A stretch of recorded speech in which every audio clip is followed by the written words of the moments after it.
We have a packed show this week as we take a look at our viewer mail providing suggestions and questions for our YouTube channel for our 2020 season.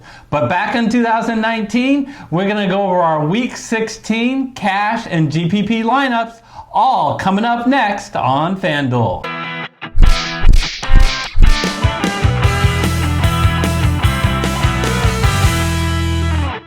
Hello everyone, I'm Eric Lee. And I'm Damon Levy, sitting in for Gary Kurtzman.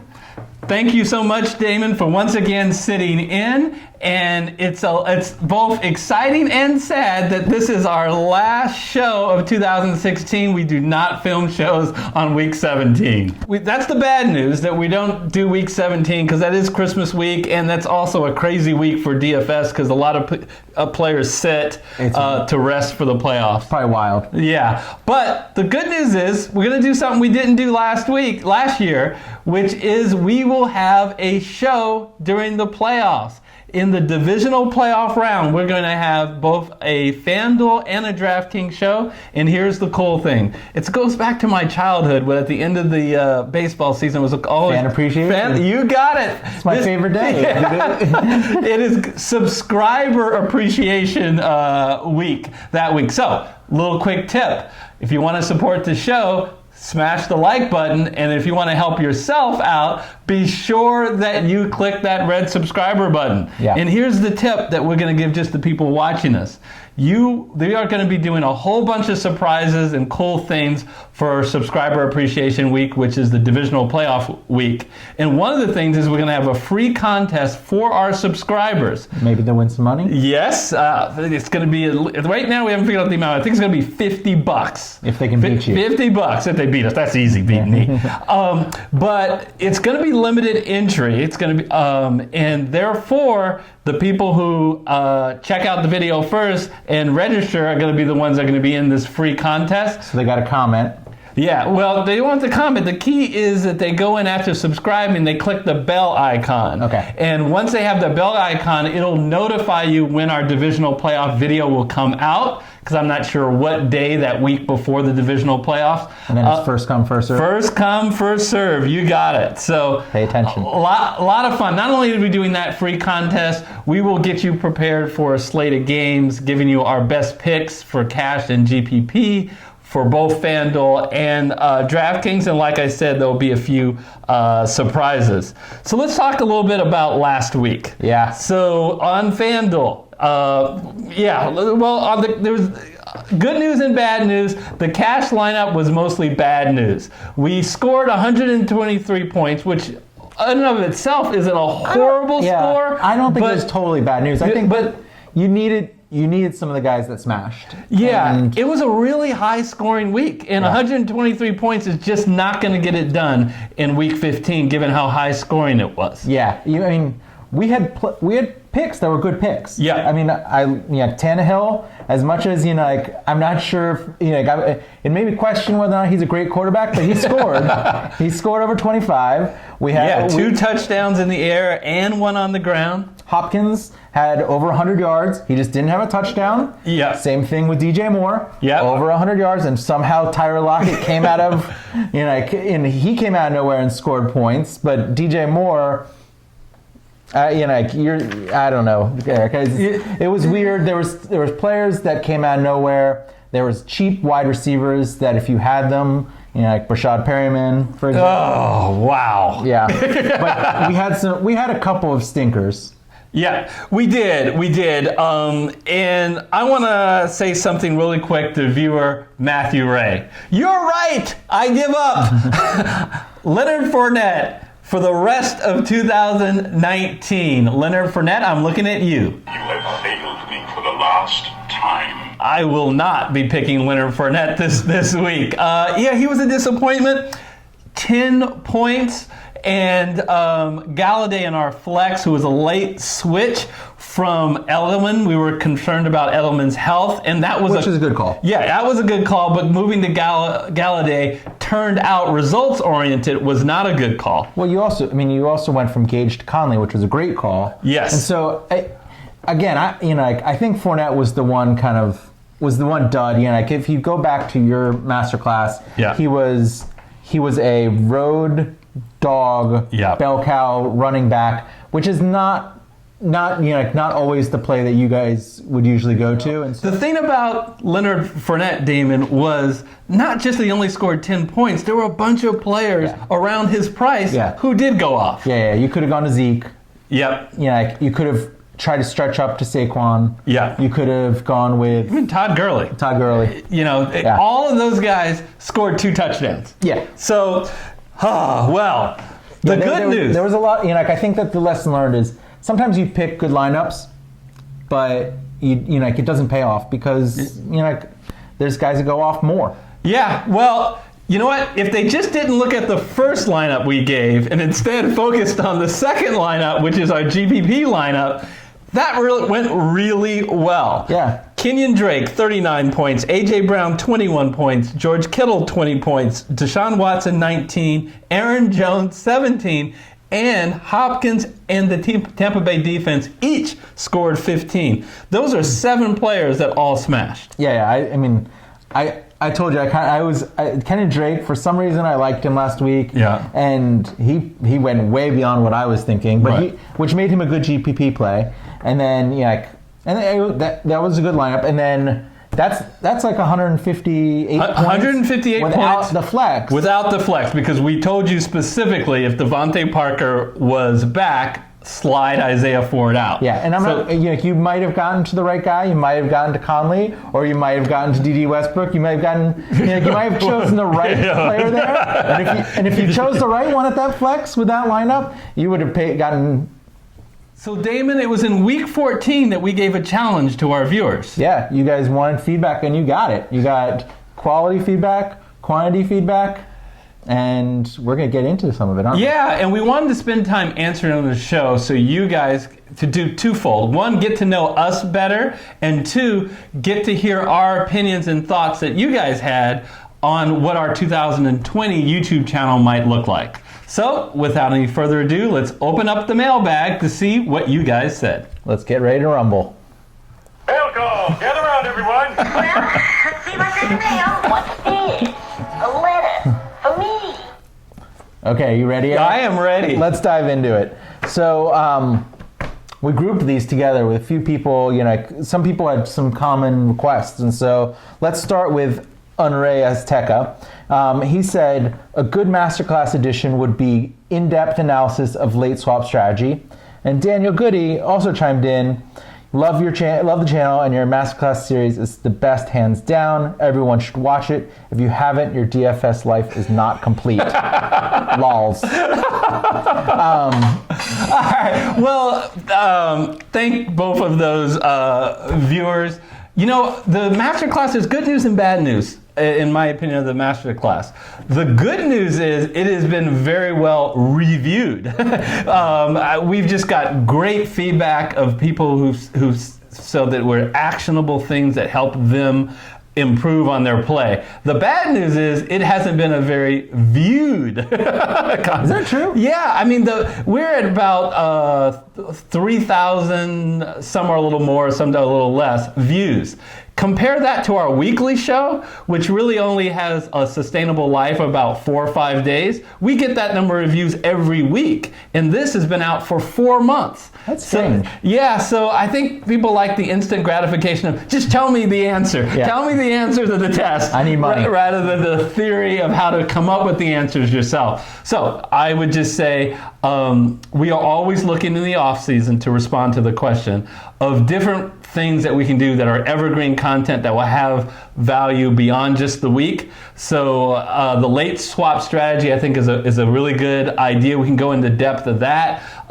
We could potentially do a show on showdown slates of the strategy for that. Yeah. We want to hear from you in the comment section. Let us know if we did some evergreen content, some strategy. Some advanced stuff. Yeah, what would you like to see? I think that it would be really interesting to hear people's thoughts on advanced topics that they would like more feedback on. Yeah. Because I think that, you guys really, and I think people need to go back and, it's a little bit late in the season, but you need to go back and watch the cash game strategy, masterclass because you guys really, people don't think enough about the difference between cash and GPP, and you should watch that one as just it's where people should start. Yeah, we do a full class on cash, a full class on GPP, and then one for each of the different positions. Yeah. And it's all free on YouTube. We'll do a link up on the screen again, so you can link to it if you haven't seen it yet. Yep. Let's go on. Okay.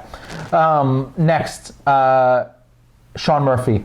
Thank you guys for all you do. Best wishes to Gary's wife. Echo that one. Yes. I would like more focus on GPPs. And then DT Leo said, suggestion for next year, please recap your GPP lineups. And then Daniel Goody came back and also said separate videos for cash versus GPP. So it seems like it's interesting. People want more focus on GPP, it sounds like. Yeah, and that was a direct relation of Gary dropping out, which, by the way, in our subscriber week, one of the things will do is give an update on Gary and his wife. But when Gary dropped out, we had to cut something because I was shouldering the load that both Gary and I had. Now, so is Gary more into GPP? Gary loves GPP. Yeah. Gary probably plays more GPP as a percentage than I do. I play more of a percentage in cash. So, risk averse versus risk. But we just didn't want to just put any GPP lineup up there. If I'm going to put a lineup that I update all the way up to the close, I want to feel very comfortable with what our changes are. So right now, for the last couple of weeks, we give you our initial thoughts and we leave it to you to tinker with it on your own. But next year, we hear you. We hear you. GPP will be a very big part of our weekly show. Yeah, I think that I think that it'd be pretty awesome. Just an idea for you guys is lineup builders. Yeah. Because I think it's really mostly relevant for GPP, but using all those tools out there to build lots of lineups and how do you think about building player pools and stuff like that. I think it's much more of an advanced topic, but something that could be interesting. And in our previous comment, also something we could potentially also talk about in evergreen content. Yeah. Great. Cool. So this is a little bit, we're going to do rapid fire. Okay, we're going to keep this, move this along. Suggestion for next year, confidence pool picks. What do you think? Okay, for the viewers that aren't familiar with confidence pools, that's basically where you have all the 13 games, or whatever many games for that particular week. And if there are 13 games, you put 13 points on the game you are most confident of the winner and say who the winner is, and then 12 and then one on down. And for the games that you get the points you put. You guys usually rank about half of them, so that could be interesting to do. Yeah, I don't think we would have the wherewithal to do it in the contest format because the Survivor, we're already, believe it or not, and we're very proud of it, the most popular Survivor show on YouTube. And a lot of people enjoy playing in our contest. So it'd be hard to do a confidence pool, but it's possible that those two could go hand in hand, right? Yeah. We can list, hey, here's our confidence for the particular week, and people can use that to help them make their Survivor pool. If we do that, just keep in mind, that only considers current value for that particular week. And when you do Survivor, you're not only looking at what you think is going to happen this week, but what are their future values. Fair enough. Thanks, Peter, for that feedback. Peter, we will consider that in the off season. Shane, TWD, a Walking Dead fan, I guess. Maybe? Okay. You and Gary next year. You and Gary next year should do a head-to-head each week for charity or something along those lines. I want to see you guys go at it. Oh. Well, that would be so no kumbaya, no one single lineup. That'd be so anticlimactic. I would, of course, win. All right, Gary's going to get back to you on that. No, I love the idea. I've seen other channels that do it, and it's kind of fun to see the thought process because it's a whole level of strategy. Because usually in the head-to-head, you can't pick a player that the other player picked, but you still have to construct your roster, and it would be good because you could see what we're thinking as far as why we're going for the particular player. So I think it'd be cool if you guys break out a GPP show, a specific one. Yeah. Maybe that's the place to do it. Okay. Yeah. Because there are really different ways to go at it with GPP. As opposed to cash, where I really like that you guys take a stand. Yes. As we're going to do later. Yeah. So next up, we got DXtra30. I like your videos, which are good, but I think a suggestion would be to put your videos out later in the week as more injury news is updated. DXtra30, you really hit on it. It is, again, we do a show which has such a limited utility, right? Yeah. No one's interested in what we think about week 15 and week 16, right? Yeah. So on one hand, the earlier we can get the show out, the more time that people can watch and view our content. However, you're absolutely right. The later we do the show, the more information that we have. I think that we got it right, Gary and I, when we just set in our schedules to do it every Wednesday and get the show out on Wednesday, because you got practice reports that come out Wednesday morning. The problem is, since Gary's been on, I've had to work with your schedule and Michael's schedule. And guess what? I hear you do something like work. A job. He has a job that pays you as opposed to what I do. Yeah. But so in doing that, we've had to manipulate the schedule a little bit. We're filming today on Monday night as opposed to Wednesday. But we hear you, and we're always trying to, strike that delicate balance. I mean, who knows where you guys will go next year? But maybe there's always that opportunity to do like a chat on Sunday mornings or something like that. Just to where people can dial in and see what your final changes are. Yeah, I think that's the right answer. I think that's the right answer, is to have some type of live thing on Sunday morning near lock. Use Twitch or something like that. Yeah, and we're going to definitely look into that next year. Cool. So rapid fire, we got some really positive stuff that's happening. So I love the videos you guys put out. Great video like always. Chris Lopez, I appreciate the time and effort you put into making these videos. I look forward to Wednesdays when these are released. Owen says, content is just phenomenal as always. Refresh my YouTube every morning to see if these videos have dropped. Apparently, Owen is not on the same page as Chris, knowing that they come out on Wednesdays. Kyle says, I like your insight and reasoning you give for all your picks. It's really great advice when setting lineups. And Milton says, keep up the good work, Eric. How does it make you feel? It makes me feel great. It makes it feel worth it. Warm inside on a cold California day. Absolutely. Damon, I watched a few other shows, and the one thing about NFL DFS, there's a lot of content out there, and I have no problem saying a lot of the content is really good, especially some of the established YouTubers, but as more established people, they get a lot of comments, and I'm always surprised when people say, I don't look at the comments, or, I don't want to look at the comments. Yeah. And kind of the whole reason that we do this is for that interconnectivity with you guys. And I want to be clear. When someone in the comment section says, you know what, I really disagree with your Leonard Fournette pick, I would pick this pick, and they do it before the week, I love that. Yeah. I don't see that as a negative. There was some good back and forth last week. Yeah, I think that's really, and that's what I hope people can come to our channel, watch our video, and know that they can scroll to the comments and get really good discussion. I'll give you an example, of that other 5%, which is frustrating. Thanksgiving week, this past year, in Thanksgiving week, I was going on vacation on Tuesday, so we had to film it Sunday night, and I had to edit it on Monday. Yeah. Complicated by the fact that I had to get a couple people to try to sub in for Gary, and on top of that, I had the world's worst cold. And if you go back to the Thanksgiving video, you'll notice I am not at my best. So as I'm editing in all this condition and trying to rush before I go on vacation, I see a comment in the YouTube comment section that says that Eric is the worst. That's it. No reason why. I'm this sorry. guy is the worst. I guess I shouldn't have written that, Eric. Yeah. Sorry. You've been going on different accounts. Oh yeah, I got lots of Gmail accounts. You need lots of them. Okay, I think we got to get into some advice. Yep, so let's get into, that does it for the mailbag, I guess. So let's get into the studio to take a look at week 16 with both our cash and GPP lineup. You ready to get into this, Eric? Yeah, let's start at running back. Okay. Well, at running back, it's always the same thing, Christian McCaffrey or not Christian McCaffrey. They bumped his price back up and don't love his matchup. Not that he needs a good matchup to be awesome. He's kind of matchup proof, and so if we're not going with Christian McCaffrey. No, and we're not going with Derrick Henry, he's not 100%, folks, and he's on the. And that's not a matchup. No, I don't want to play him. I'm not sure Derrick Henry is matchup proof. Yeah, no, not playing New Orleans. Look, we're excited that Saquon Barkley came back and won a game, but he played the Dolphins.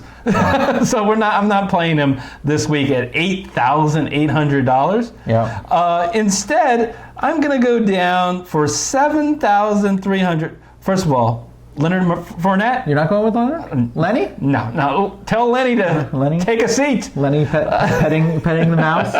Is it the mouse? Instead, we're going with Marlon Mac at $7,300. What do you like about the Mac?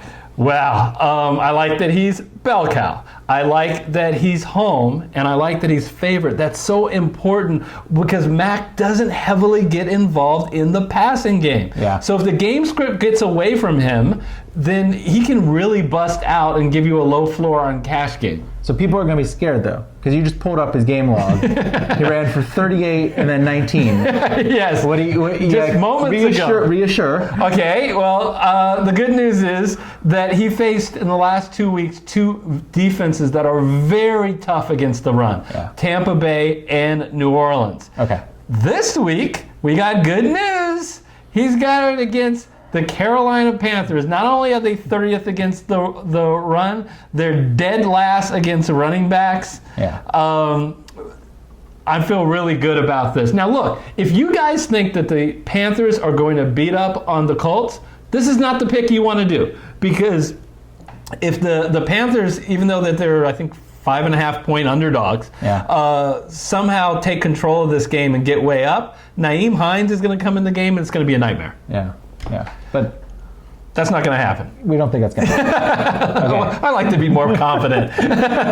So let's go to our next running back. So we're sticking around this price point, right? I'm going to save a little money. Sorry, we're not going up. We're not going up. And the fact that I can scroll all the way down to $6,200 and still get what? A bell cow back who's the main back, who's at home, who's facing a dreadful defense. Yeah. We talked about how we don't like, we didn't like the Fournette pick last week because he was on the road and he was a dog. Yes. So we're going back to the basics. Back to the principles. And you might say, look, what are you, specializing in running backs that only get low carries and low yards? Because we saw last week with Marlon Mac. Now you see Devonta Freeman. Well, once again, now look at the matchup. First of all, he played San Francisco. Okay? Yeah. Obviously a really tough run defense. But I want to let you know there's no question of who's the guy in the backfield. Devonta Freeman got 12 carries. Yeah. Okay, not counting QB Matt Ryan, who was scrambling. No one else got more than 1 carry. That included Brian Hill. Only 1 carry. Yeah. This is Devonta Freeman's backfield. And look at this. I really like how he gets involved in the passing game. Yeah. So I'm going to dial up Devonta Freeman with the memory that they played the Jacksonville Jaguar defense, who's just absolutely atrocious against the run. So are we going to go to our other running back who happens to play quarterback, or are we going to go down to the other running back at flex? Well, let's do that because you just gave away who our quarterback was. we paid down at running back. Yeah. We said no to McCaffrey and no to Henry and no to Barkley. So we can get 2 players in one, a quarterback and a running back. Look, there's not only is there not a quarterback, but there's not a player, I believe, including C-Mac, who has such a high floor. Yeah. Now, I'll argue that C-Mac has a higher ceiling than Lamar Jackson. Let's check out the game log. Yeah, look at this. 1 game, folks. 1 game all year has he scored less than 20 points. Yeah, and it was an interdivisional matchup against Pittsburgh. Those are unique games. Yeah, and look how many games that he has scored over 30 points. So he has not only a high floor, he has a high ceiling. He plays a Cleveland Brown team that does not have a good overall defense. They're particularly bad against the run. Yeah. And remember, Lamar Jackson is a huge rusher in addition to passer. I think after the last 4 weeks of playing 4 very good defenses to face a average to below average defense is a godsend, and I'm going to be comfortable with Lamar Jackson any week, regardless of the matchup. Yeah, I'm just looking on the soundboard for the. I want him in my lineup. Let's go on to I want you to be on my team. All right, so who else is going to join this team? If you're the Bengals and you right now are in the lead for the Joe Burrow, Chase Young sweepstakes, why would you play your only All-Pro? Yeah. Well, I give him credit. I give him credit for switching back to Andy Dalton from Ryan Finley, but it's not like Andy Dalton has played well in these last couple of games. Ryan Finley was, that was not okay. Yeah. The coach got tired of saying, Yeah. All right, so Tyler Boyd. there's a few things that we've said throughout this year. You want to target, tight ends going against Arizona. Yeah. You want to target any running back going against Carolina. Well, guess what? Miami Dolphins, you want to continue to target wide receivers because they give it up to at least one of the wide receivers every single week. Yeah. And when you look at Cincinnati, who are the choices? You could go with A.J. Green. Oh, he's not playing. Oh, you can go with Auden Tate. No, he's out.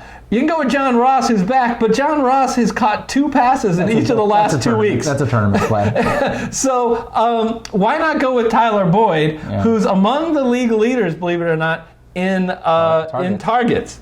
And I think the other thing that I will call out is that you see more and more when the players start to just go off on the fact that they're not getting enough targets and they don't like their game stripped. They tend to get targeted. It's like the squeaky wheel. And who was yapping this past week? Tyler Boyd. All right. Full disclosure, the number one player I believe to target in this week is Joe Mixon. They have an absolute commitment to run the ball. Yeah. They against the Patriots, they ran the ball on like 8 straight plays on the drive. Yeah. The number one defense against the rush in the NFL, and the Bengals still ran the ball over and over and over. But they're going to use Tyler Boyd. Yeah. So I'm fine with that. So who's our next? We got another strong contender in here. Yeah, well, again, another number one wide receiver. You may not like the team again. And he is the number one wide receiver. I do not care that FanDuel prices Chris Connelly ahead of D.D. Westbrook. That is an insult. I tell you, I don't get no respect. No respect at all. Okay, so when I keep saying that D.D. Westbrook is the number one wide receiver, I am assuming that D.J. Shark is out. Yeah. So we may change the pick if D.J. Shark plays. But if D.J. Shark plays, the guy that goes to the bench is Chris Connelly. Not D.D. Westbrook in the 2 wide receiver sets.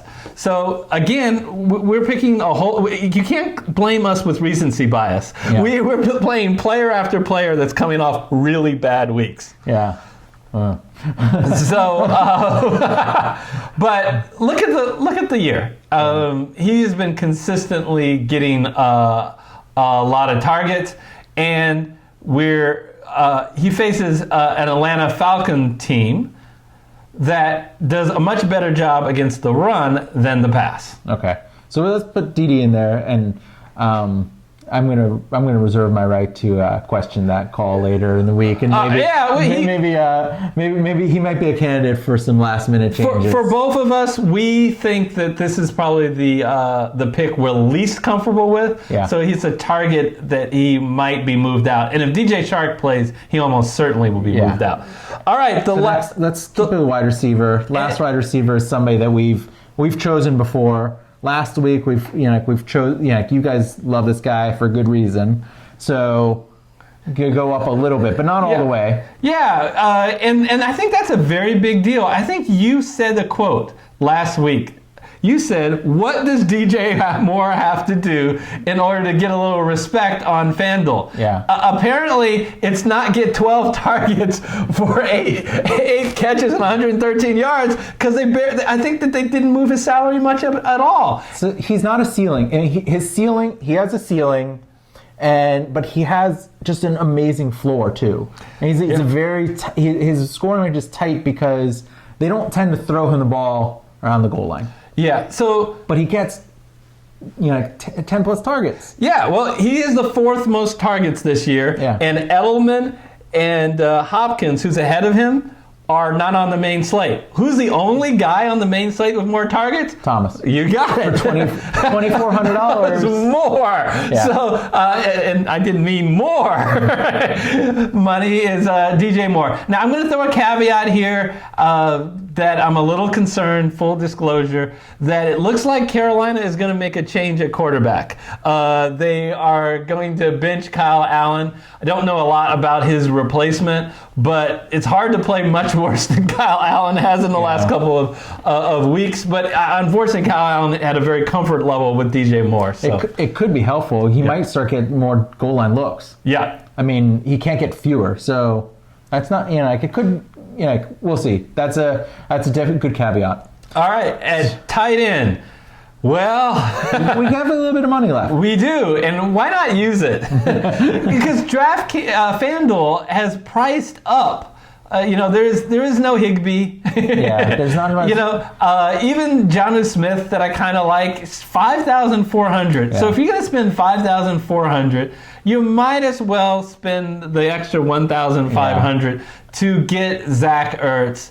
Zach Ertz is the man now on Philadelphia with Alshon Jeffries gone and Nelson Aguilar. I'm not sure if he's going to play or not. But doubtful. Look at the targets. Yeah. Look at the targets. We talked about this last week. 5 of the last 6 weeks he's in double digits in targets, and 4 of the last 6 weeks at least 11 targets. Yeah, we talked about this was there's no one you can really trust on this Eagles side other than Zach Ertz. And Goddard will get a few targets, but then last week I made the huge mistake of playing Arcega-Whiteside instead of Ward. Yeah, exactly. But I think that you can count on Zach Ertz, and so I think he's a good one to drop in there. Is he in the lineup yet, Eric? And Carson's got to be a key component of their team. Yeah. Rashard Penny is out. Yeah. Josh, why have I blanked out on the wide receiver? Oh, Josh Gordon. Josh Gordon is out. So yeah, let's. I'm comfortable with the reemergence of Tyler Lockett is not going to stop Chris Carson from getting his touches. And then we round out our lineup. We're not going to spend a lot of time talking about it with the Jacksonville Jaguars. And by the way, Chris Carson has an implied total this week of 30.5. Yeah. So the Seahawks are expected to score a lot of points against Arizona. So Jacksonville's a bargain basement defense. Saving money. Yeah, but the thing about them is that they're 6th most in sacks, and Atlanta has been sacked the 9th most. Yeah.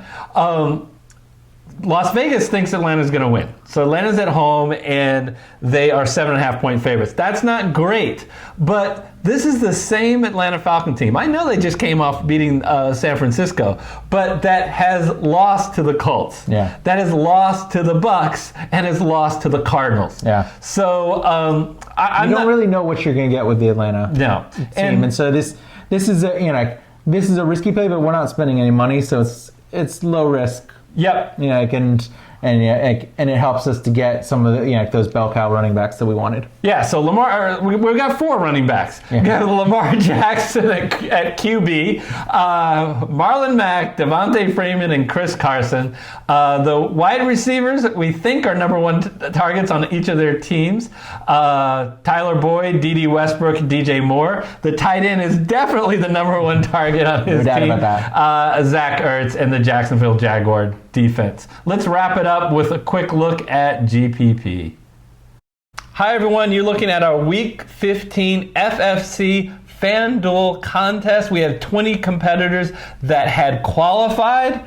We were pretty proud of how we did. We thought 152 points might bring home the victory. It did not. We only finished in 3rd place. And for the 3rd straight week, it was Grover 0 that finished on top. Grover had Ryan Tannehill, Saquon Barkley, Chris Carson, Christian McCaffrey, and A.J. Brown all in his lineup. Great job, Grover. We need you to leave us a YouTube comment Tell us what your secret is. How are you able to take down 3 straight contests? In addition to Grover Zero, who took home $120, a bunch of people won money in our contest, all free to enter, and they took home real cash money, headed by Tony Godino, who is taking home $250 for being our survivor winner. So, in our GPP lineup, Damon, why don't you start by telling us a little bit about our stack? Yeah, I mean, so we talked about it. Michael Thomas, there's a little bit of home road differences, but right now he's looking like he might break the single season receptions mark, and they throw the ball to him a lot. And I like our pick of Michael Thomas in GPP because I think a lot of other people may be shying away from him because he's on the road. Yeah, and he's expensive. Yes. And so this is a good time that, it'll be interesting to see where his ownership lands. Yeah. After the fact. But he is somebody who definitely could smash, and we're going to pair him up with Drew Brees. Drew Brees just broke the touchdown record, and if Michael Thomas smashes, Drew Brees is going to smash. The over-under, there's no over-under higher. 51 points, but even better, it's a 1-point spread. Yeah. So they don't think, and I don't think, that New Orleans is going to run away with it. I think that Tennessee is going to put up the points as well, and I think we could see a shootout here. And we looked at the weather. It's going to be in the mid-50s. It's not going to be too cold. Yeah. It's we think this is an expensive one, but it feels like one place where we felt like there's likely that there's going to be a lot of points, and we want to be part of that. And we bring back on the other side A.J. Brown, who's just been sensational lately, and he's always a high air yard, which means when he goes off, he really does go off. Yeah, and they priced him up. Yeah, he's been getting a lot of ownership over the past couple weeks, and so they increased his price. Yeah. But it's still in GPP world, bringing it back. Yeah. And so I think that we're excited about that one. And then, okay if I jump into the running back? Sure. Yeah, so we did a couple of things. First, we brought Devonta Freeman and Marlon Mac back. Yeah. Still, we don't need to talk much about them. Yeah, Same reasons we like him in cash, we like him in GPP. Marlon Mac definitely has the feeling that he could go off here, and so we like that. Our last running back that we went with was Philip Lindsay. It's tough to say what's going to happen in this. He had all the targets 2 weeks ago. He had 7 versus 5 for Royce Freeman last week, but he has Inconceivable! I don't know why they went back to Royce Freeman, but he's got the potential. Detroit is really bad against running backs. And they're just really bad in general. Yeah. Right now, their defense is just awful, and lots of opportunities for Philip Lindsay against Detroit. Yeah. I mean, if he gets a touchdown or two, that's big numbers there. So in our last wide receiver was Terry McLaurin. I love him. Yeah, he's become like the quintessential GPP play. He just all he needs is one really long touchdown, and he just makes the game for you right there. He had one of those last week. I remember in season long back in week 10, I tried like the Dickens to try to get him on my trade for him, because I was like, he's gonna in weeks 14, 15, 16, he has smash matchups. And he's going. He's an one. incredible talent. I just wish his quarterback was a little bit more accurate. But the situation is they're going to run the ball, then play action and throw deep to. And the Giants don't cover people. Yeah, you got it. They don't at all. And we got a chicken hawk. Yeah, cut that out. Oh, shut the hell up. We'll see if Eric can edit out all the chicken hawk.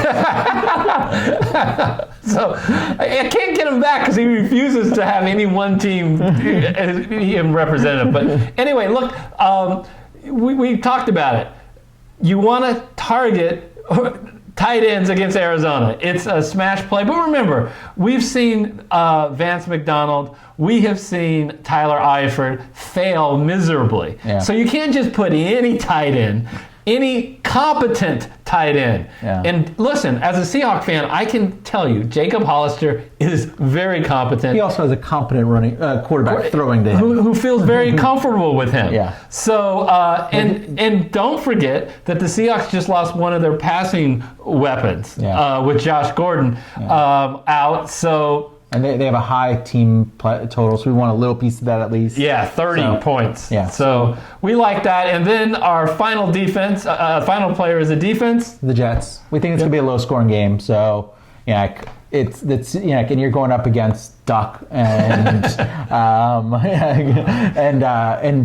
think that James Conner, they've been fumbling the ball on that team. I think that there's a potential for the Jets to throw up some points.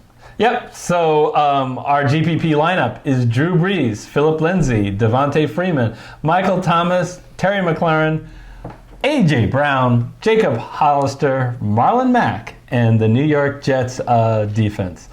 Damon, once again, thank you so much for your time. We owe this guy a debt of gratitude because he's coming in very late and and filling in for Gary and did a great job. So thank you. Hopefully Gary gets back in here. Yes, well, sometime in the future. Yeah, he will.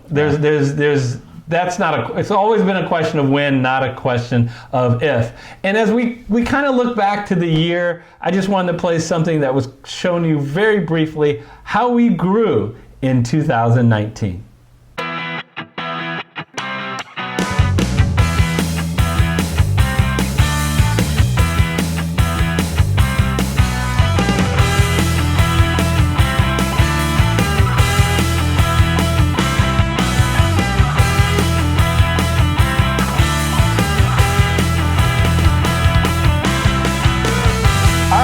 So that wraps up 2019. I can't wait for 2020. Remember, it's not that far away that you'll see us again because we'll be back for the divisional playoff week with our subscriber appreciation week. If you haven't yet, hit the subscription button so that you get alerted when they do the next show. By hitting that bell icon. And till then, we want to wish everyone a very safe and happy holidays and a very happy new year.